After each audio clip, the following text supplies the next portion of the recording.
Good morning. We are glad that you've chosen to join us online today. Will you please, in your homes with your families, just gather together and worship with us this morning.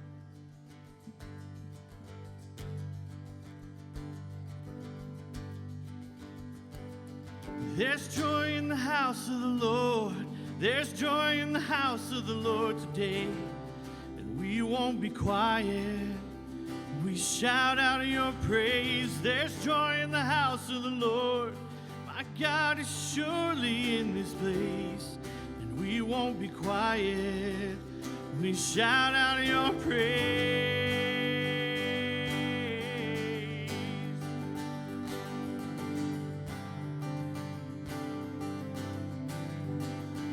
We worship the God who was. We worship the God who is. We worship the God who evermore will be. And he opened the prison doors. He parted the raging seas. My God, he holds the victory.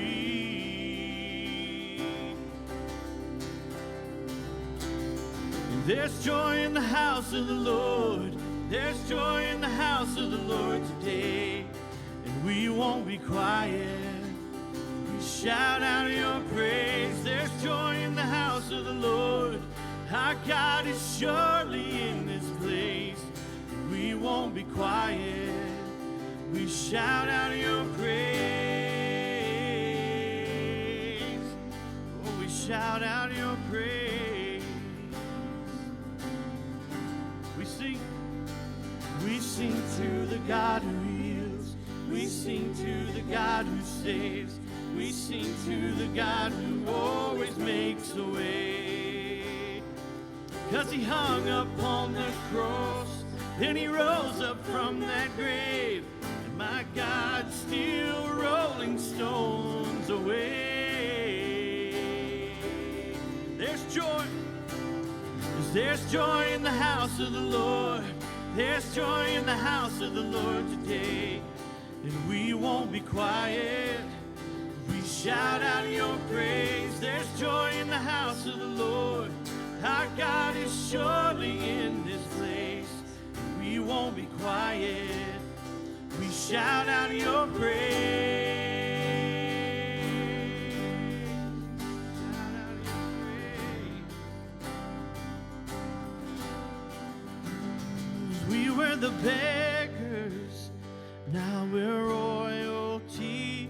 We were the prisoners, now we're running free. We are forgiven, accepted, redeemed by his grace. Let the house of the Lord sing praise. 'Cause we were the beggars, now we're royalty. We were the prisoners, now we're running free. We are forgiven, accepted, redeemed by his grace. Let the house of the Lord sing praise. Oh, and there's joy in the house of the Lord. There's joy in the house of the Lord today. And we won't be quiet. We shout out your praise. There's joy in the house of the Lord. Our God is surely in this place, and we won't be quiet. We shout out your praise. There's joy in the house of the Lord. There's joy in the house of the Lord today. We won't be quiet. We shout out your praise. There's joy in the house of the Lord. Our God is surely in this place. We won't be quiet. We shout out your praise. We shout out your praise. We shout out your praise. We shout out your praise.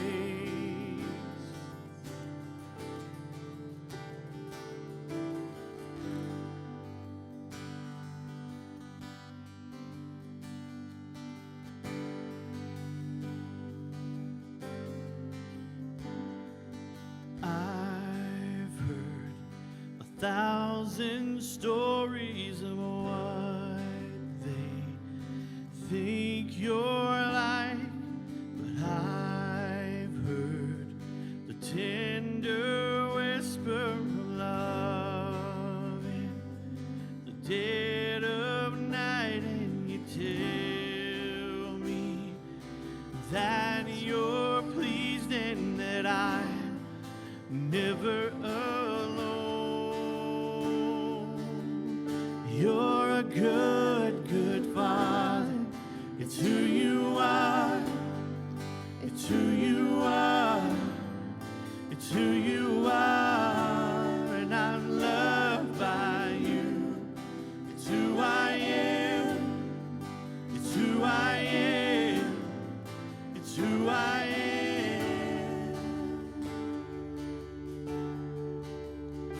Oh, and I've seen many searching for answers far and wide, but I know we're all searching for answers. Only you provide, 'cause you know just what we need before we say a word. Or a good, good Father. It's who you are. It's who you are. It's who you are. And I'm loved by you. It's who I am. It's who I am. It's who I am. You're a good, good Father. It's who you are. It's who you are. It's who you are. And I'm loved by you. It's who I am. It's who I am. It's who I am. You are perfect in all of your ways. You are perfect in all of your ways.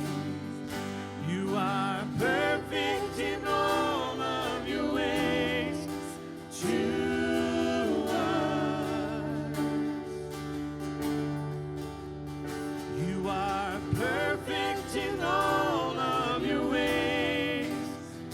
Oh, you're perfect in all of your ways. You are perfect in all of your ways to us.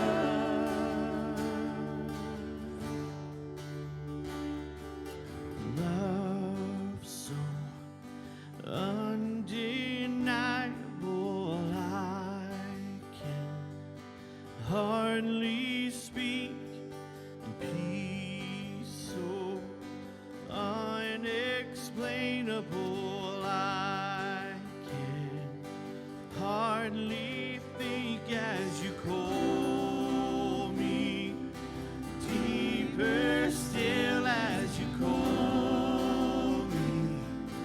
Deeper still as you call me. Deeper still into love. Love, you're a good, good Father.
Lord, you're perfect, and you are perfect in all of your ways. You are perfect in all of your ways. You are perfect in all of your ways to us.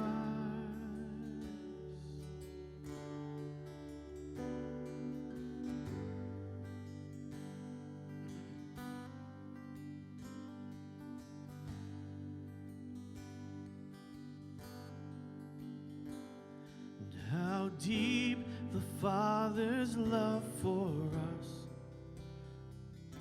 how vast beyond all measure, that he should give his only Son to make a wretch his treasure.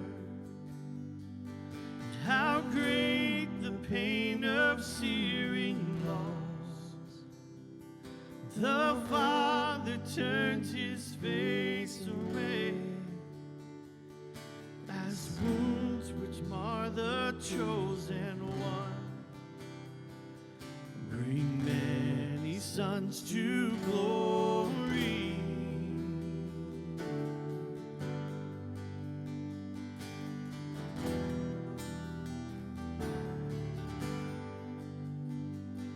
Behold the man upon the cross, my sin upon his shoulders. Ashamed, I hear my mocking voice call out among the scoffers. It was my sin that nailed him there, until it was accomplished. His dying breath has brought me life, and I know that it is finished.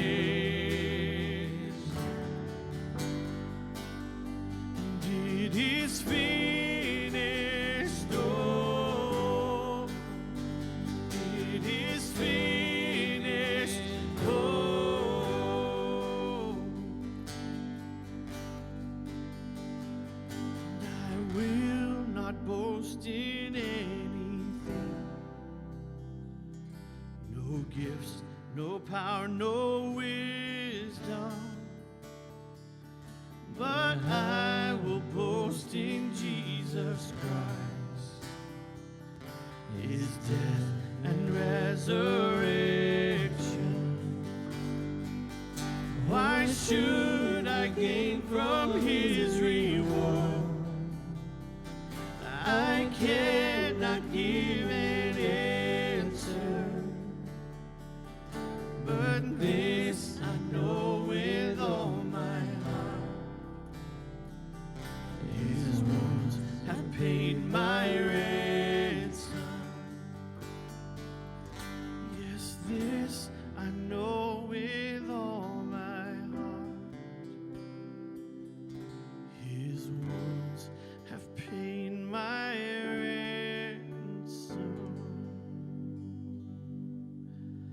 Father God, we just thank you for sending your Son to die upon the cross for our sins, to take our punishment upon his shoulders, Lord. And that is why we gathered. That is why we gather together on video this morning, Lord, to worship you, to sing praises to you. We love you. In your name we pray. Amen.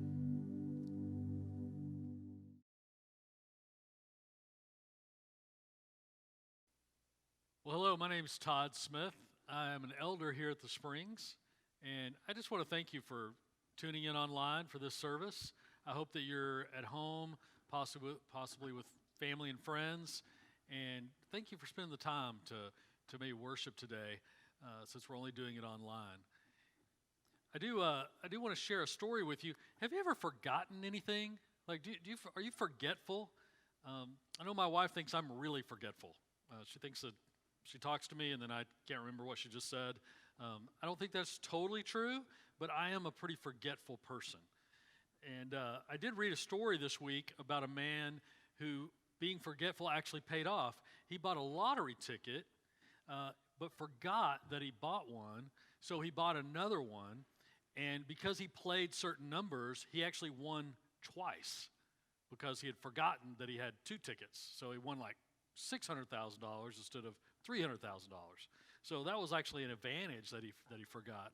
I really haven't experienced any of that. Most of the times when I forget something, bad things happen. I want to share with you a story, since I brought up my wife, about our wedding and our honeymoon. So I've been married 34 years, and so when we were getting ready to be married, it was really a tough time in both our families financially. Both her stepdad and my dad had lost their jobs. We didn't have any money. I was about to start grad school. She wasn't even employed yet. We were just graduated college. And so, let's just get married then, right? So that's kind of what was going on, and we decided to go ahead and have a wedding. My mom cooked the rehearsal dinner. I mean, it was a small affair. We had quite a few people, but times were tough financially, no money. And so we were trying to figure out, I really wanted to do the traditional thing, go on a honeymoon, and how are we going to do that? Well, turns out that in the meantime, her stepdad got a job with American Airlines, and his boss found out that we were getting married, and so he told her stepdad that, hey, guess what? Your kids won a 3-day trip to Puerto Vallarta, courtesy of American Airlines.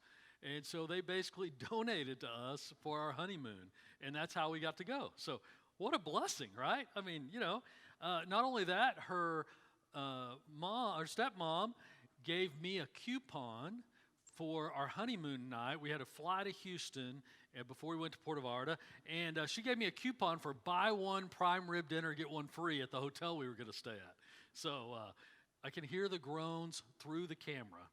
Yes, I used a coupon on my wedding night to get prime rib. But hey, you can laugh all you want. I'm still married 34 years later. So, it worked out. So we go on the honeymoon. We get to Puerto Vallarta, and let's just say it wasn't the smoothest of honeymoons. Okay, we had, I think I had at least $60 in my pocket. That's all we kind of had for the whole time. We get there, the room's okay, everything is pretty good. Things just seemed like everything did not go smoothly. But the second day, we're going to go see a waterfall. And we're going to go to this waterfall, like, the whole thing you see on TV where you can swim under it. I'm thinking this is a big romantic gesture. This is awesome. Well, then my wife got seasick on the little boat ride over there. She throws up on me. She's crying. It's just a big mess. And so we finally get there. I just throw my shirt into the ocean and leave it. And we go on to the waterfall, and we finally get there, and it is beautiful. It's incredible. And so we think, okay, we're finally here. So we take our stuff, and I set my wallet down. We kind of, as if no one's ever going to look under there, I kind of hide my wallet in my shoes, and we cover it up and kind of try to find an obscure place to hide our belongings. And then we go get in the waterfall, and we're going around in there and trying to be romantic and all that kind of stuff. And it was great. It was really good. And then we get out, and we go to get our clothes. No wallet. It's gone. And we're just panicked. We're just thinking, like, how in the world could it be gone? We were right. We're literally just 20 feet away. How could it have been stolen? We're running all around. We're looking everywhere. We can't find it. And I'm really panicked because I'm thinking, okay, I can't get home. I don't have any money now. It was before cell phones. Like, how are we even going to make it back to San Antonio? We're just stuck. I totally forgot that God had provided this trip for us in just an amazing way, and I had just forgotten of how I got there, and I felt like everything now was on me, that my wife's looking at me like, how are we going to get out of this? And I had totally forgotten what God had done for us. Well, the story ends pretty well. We did find it after all. It just slid down between some rocks, and we were able to retrieve it, and so we did make it home, and we had our IDs, and it was okay. But it was definitely a time where I forgot what God had done for me so far and really had limited and really had a panic about how I was going to keep going because I'd lost something and thought it was just doom. Well, today we're going to go through a story in Matthew chapter 15 that is kind of the same idea. I want to focus in on one group of the disciples. So let me kind of set the stage for you. It's Matthew 15, verses 32 through 39, if you want to turn there, if you have your Bible with you there at home. And we're going to see that I'm not the only one who's forgetful, that just people in general, we are forgetful, yet God is still faithful. And so I want to tell you this story, and let me set the stage here a few verses before that in Matthew 15. It says, Jesus returned to the Sea of Galilee and climbed a hill and sat down, and a vast crowd brought to him people who were lame, blind, crippled, those who couldn't speak, and many others. And they laid them down before Jesus, and he healed them all. The crowd was amazed. Those who hadn't been able to speak were talking, the crippled were being made well, the lame were walking, and the blind could see again. And they praised the God of Israel. Now, the main verses I want to focus in this morning as we're going through Matthew is 32 through 39, and it reads like this. Then Jesus called his disciples and told them, I feel sorry for these people. Many of your versions may say, I have compassion for these people. They have been with me here for 3 days, and they have nothing left to eat. I don't want to send them away hungry, or they may faint along the way. The disciples replied, well, where could we get enough food here in this wilderness for such a huge crowd? Jesus asked, how much bread do you have? They replied, 7 loaves and a few small fish. So Jesus told all the people to sit down on the ground. Then he took the 7 loaves and the fish, thanked God for them, and broke it into pieces. And he gave them to the disciples, who distributed the food to the crowd. They all ate as much as they wanted. Afterward, the disciples picked up 7 large baskets of leftover food. There were 4,000 men who were fed that day, in addition to all the women and children. Then Jesus sent the people home, and he got into a boat and crossed over to the region of Magadan.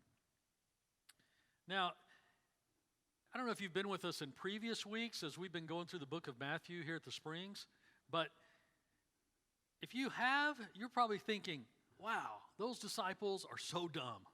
Like, it's so easy to be self-righteous and judgy against who later on would become the apostles and some of the other disciples that were with Jesus at this time. Because it may have been just a few days or maybe a few months in that they had witnessed so many amazing miracles, including the feeding of 5,000 men and all the women and children. And they had seen so much just since then with the verses we read at the beginning there. They had seen people healed, that the crowds just gathered, and Jesus healed them all. Everybody that was brought, there was no disease, there was no illness, there was no possession that Jesus couldn't take care of. And yet, when he says, hey, we need to send, it's time to quit, we need to move on, let's send these people home. But wow, they've been waiting and sitting here, and we need to give them food. And the disciples look at him like, what in the world? We can't do that. There's no way, Jesus. We got to just send them on their way. Isn't it amazing how quickly they forgot what God could do? And I want to see today, are we in the same boat? Why do we forget so easily? So I know for me, it's so easy to forget because of what's right in front of me. It's so easy to forget what God has done in the past because of the problems that I'm facing right now. And so I think there's 3 ways that happens to us that cause us to forget. The first one is we get distracted. About 10 years ago, my mom she was going to speak at a conference. And she does these Bible lesson things that she goes to different churches and presents at these conferences. And so she was going to the airport. She had my dad's truck, I think, and because she had all these boxes she was taking with her of her supplies. And so she gets to the airport, and she goes and gets on her plane.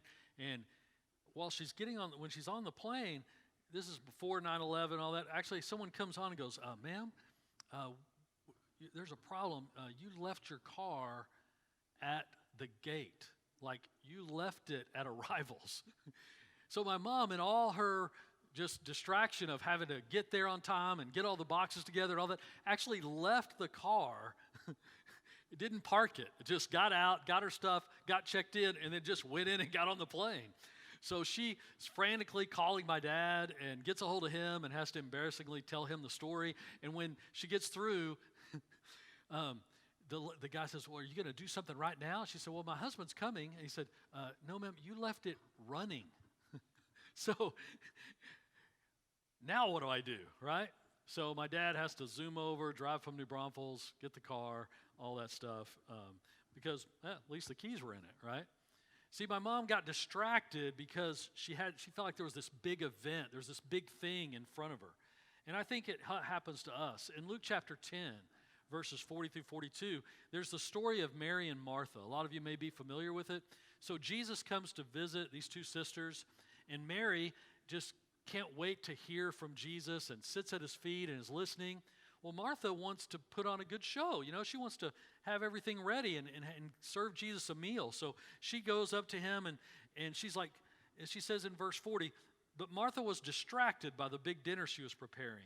She came to Jesus and said, Lord, doesn't it seem unfair to you that my sister just sits here while I do all the work? Tell her to come and help me. But the Lord said to her, my dear Martha, you are worried and upset over all these details. There's only one thing worth being concerned about. Mary has discovered it, and it won't be taken away from her. So see, we forget because we get distracted by the cares of the world. I think the second reason we forget is that some big problem can start to consume us. When Linda had our second baby, Connor, she was going to take Lindsay, our daughter, to daycare or to preschool, actually. And she got to the school, and she's kind of frantic. She's tired. She's been up, baby's up all night type of thing. He's only a few weeks old. And so she drops off Lindsay.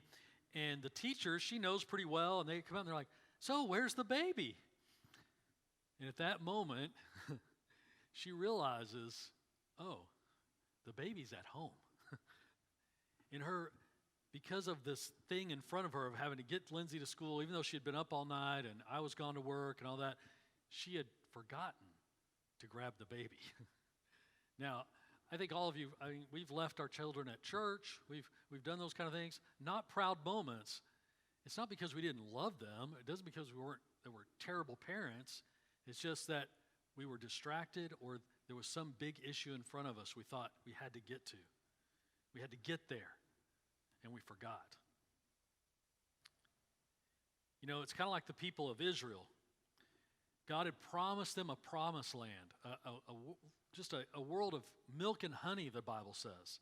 And back in Numbers, chapter 13, verse 32, they sent out people to spy out the land. For 40 years they've been wandering around, or for just a short time actually, they've been wandering around, and God had just recently delivered them from slavery, the most mighty nation on earth. And they go to spy out the land, and a couple of the men say, oh yes, it's ready, it's an incredible land, it's already got crops, it's got great cities. But the rest of the men said this, the land we traveled through and explored will devour anyone who goes to live there.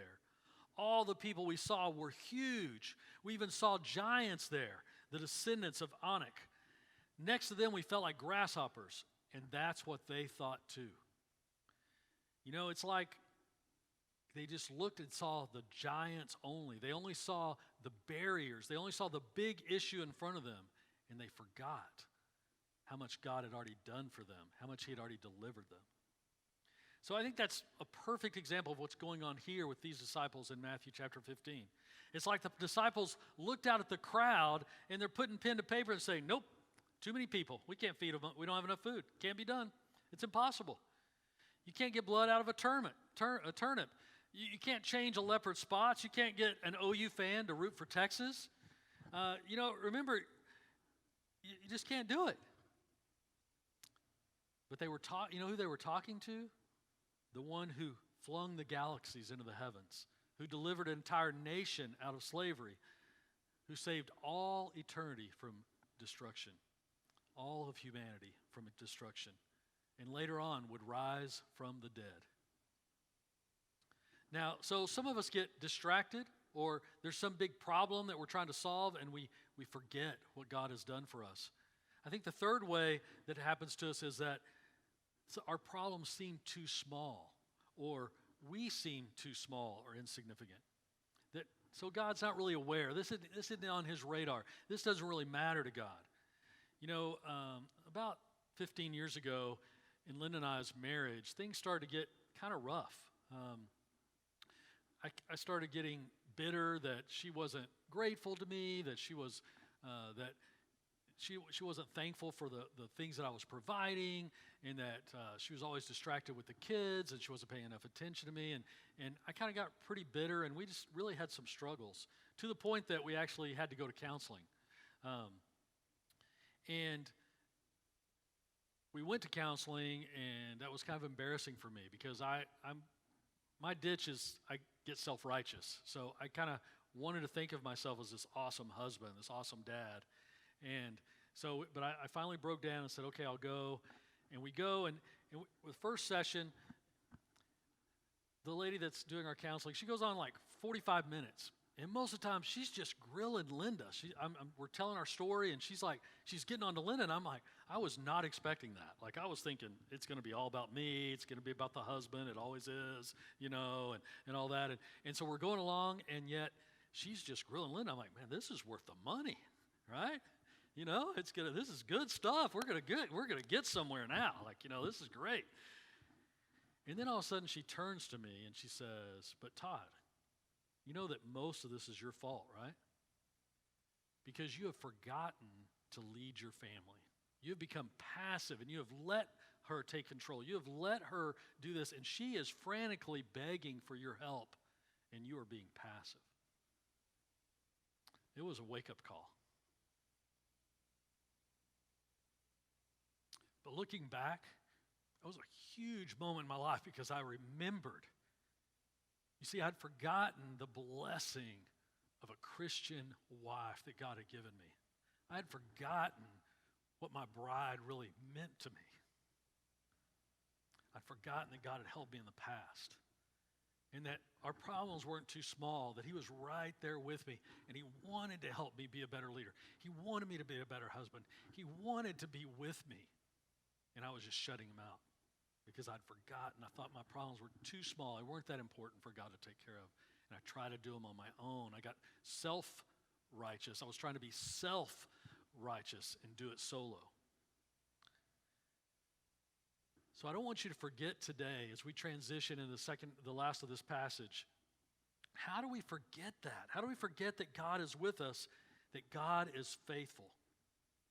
Well, I think the key is this passage right here is that it's really kind of a weird story. Like, why are there two stories about Jesus feeding the masses? You know, John tells us in his gospel that there were so many miracles, there were so many great stories, that there's no way any book could contain them. So why was precious ink wasted to kind of what a lot of people think is almost like the same exact story as feeding the 5,000? Well, the answer is location. Like my friend Pam Smart, the realtor, says, location, location, location, right? The feeding of the 4,000 is important because of where it took place. So real briefly, I want to explain, set the stage for you to understand how this chapter worked here. So when Jesus fed the 5,000, he was almost completely in the Jewish nation and with Jews.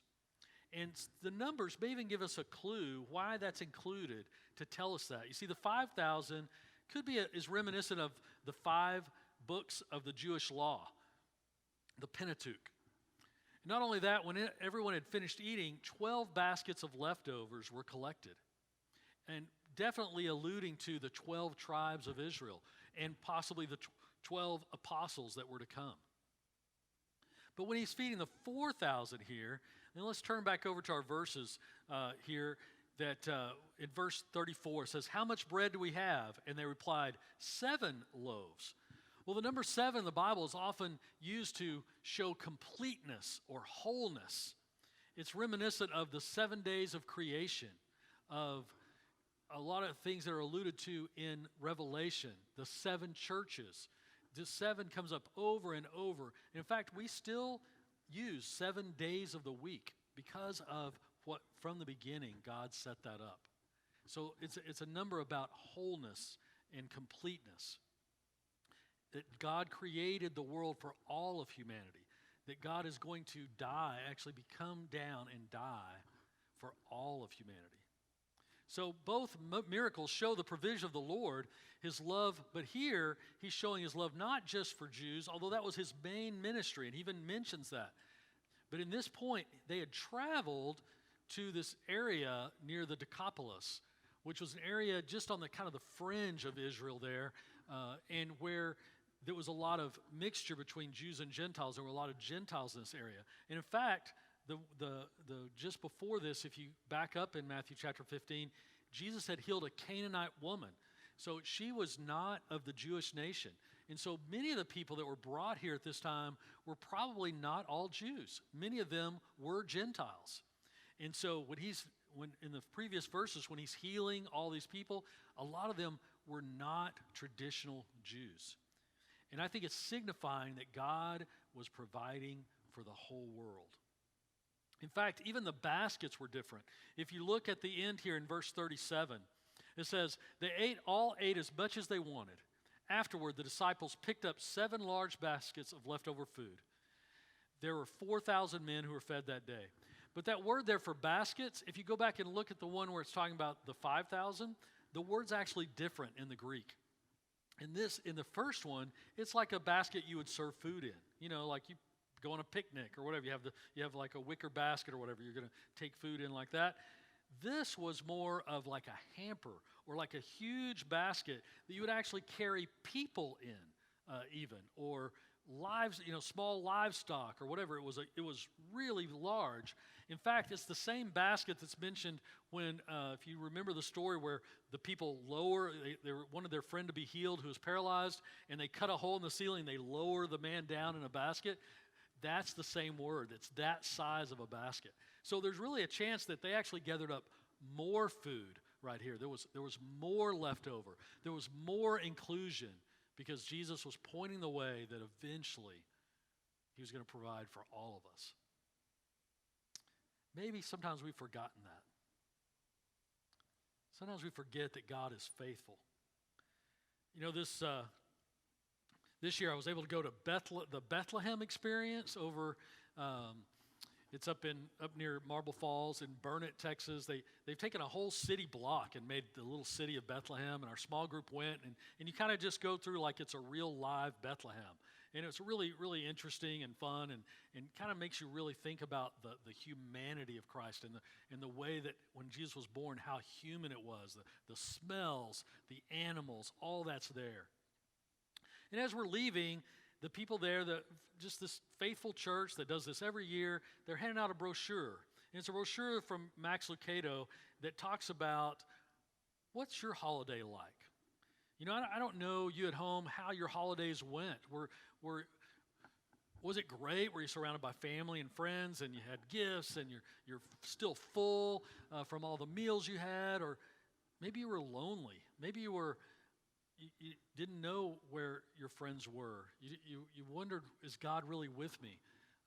Or maybe you were so distracted that, man, you just couldn't. You're so glad it's over. You're so glad that you don't have to spend that time with certain parts of your family, that you're just so glad they're going home now. Maybe you're looking at the new year thinking, can it get any worse? I mean, look at 2021. We all thought, 2020, that was terrible. Like, what? We can't wait to get to 2021. And now we're like, 2021 sure showed 2020, right? And all the things that are going on in the world, all the things that are going on in politics, all the things that are going on with the pandemic.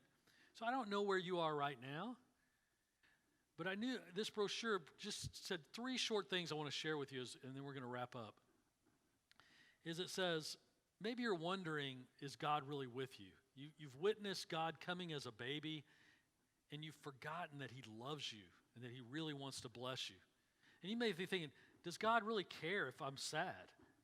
Well, just look at the tears as Jesus stands at Lazarus' tomb in John chapter 11. Does God know if I'm rejected or ignored? Just read John chapter 8 and watch as Jesus defends the adulterous woman. Does God understand me? And as you look back on Christmas, I hope that Bethlehem screams yes. He was willing to be born in a barnyard. He became helpless as a baby so that we could know that no heart is too hard, no distance too great, no limit to his love. Because he truly knows what it's like to be us and to live with us. So I want to recap. It's pretty obvious, I know that I am. I'm forgetful. But I think we can all say, we are forgetful.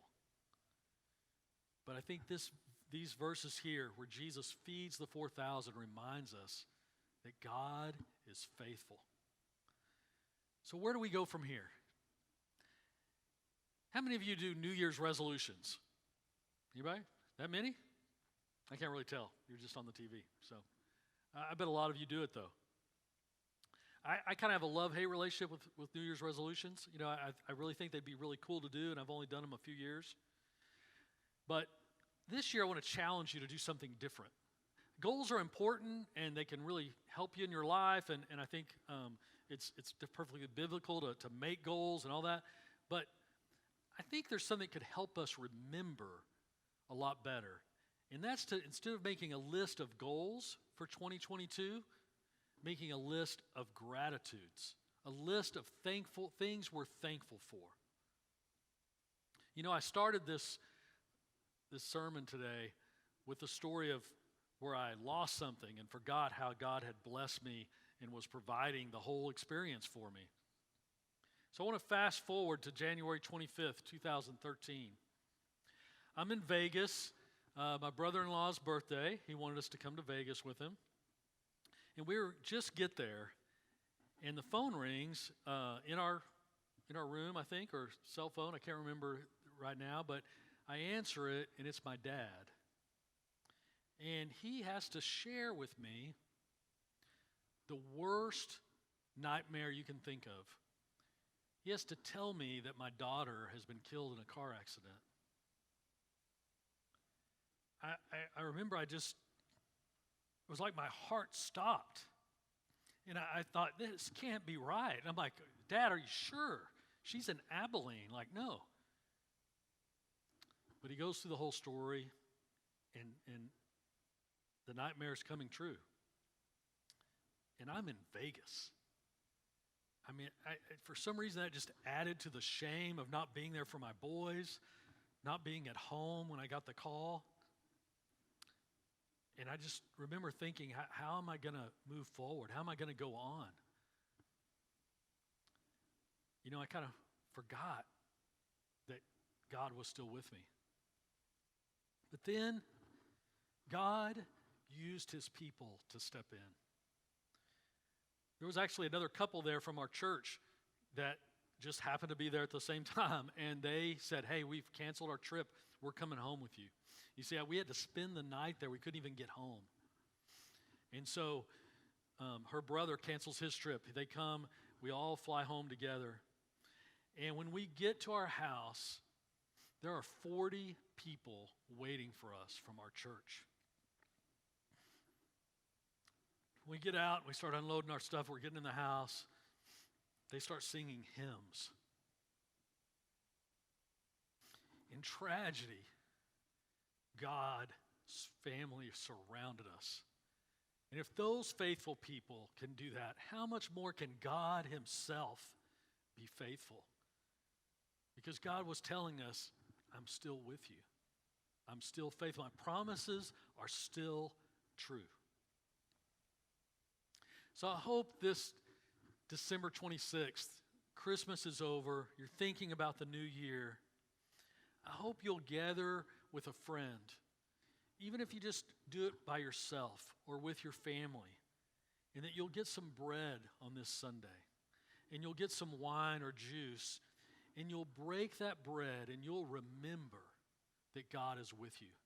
And you'll drink that juice or that wine, and you'll remember that God, yes, he came as a baby, but then he even died for you, and then he was even raised from the dead so that you would know that He is faithful and that His promises are true. Please remember this story of the 4,000 in 2022. Even when we forget God is faithful, even when we're hungry. In fact, God says, come when you're hungry. And that only with a few pieces of bread that we have to give to Him, He will amaze us by His faithfulness. And when your children or your friends ask, why do you go to church? Or why do you break bread together? Why do you drink that cup? What is that? Why do you celebrate Christmas? What does that have to do with anything in 2022? And you'll say, because we remember that God is faithful, that God died for us, and that He delivered us from the slavery of sin. It's because God is faithful and saved me even when I was lost. Even when sin had separated from me from Him, God loved me anyway. And He loves you too, no matter where you come from, no matter how hard your travels have been, no matter how long your travels have been, no matter how far away from God you are right now, no matter how much you've forgotten what He's already done for you. He's bidding you to come to Him today. Just like He did those people on that mountain. And He won't send you away hungry. You know, I've had moments where I lost my wallet and I was forgetful. But God was faithful. I've had moments when I've lost my daughter. But she's not lost because God is faithful. I hope 2022 brings in a year where you will see, that you will make a list. And when you look back next year, you will have this incredible, you will have added to it because you will go out and you will see the faithfulness of God. Thank you for joining us here at the Springs. If you have any questions, if you're far away from God, if you've never known Him, please come and see us. Contact me, contact us here at the church, because we want to share with you that God really is faithful. Thank you, and I hope you have a great week of worship.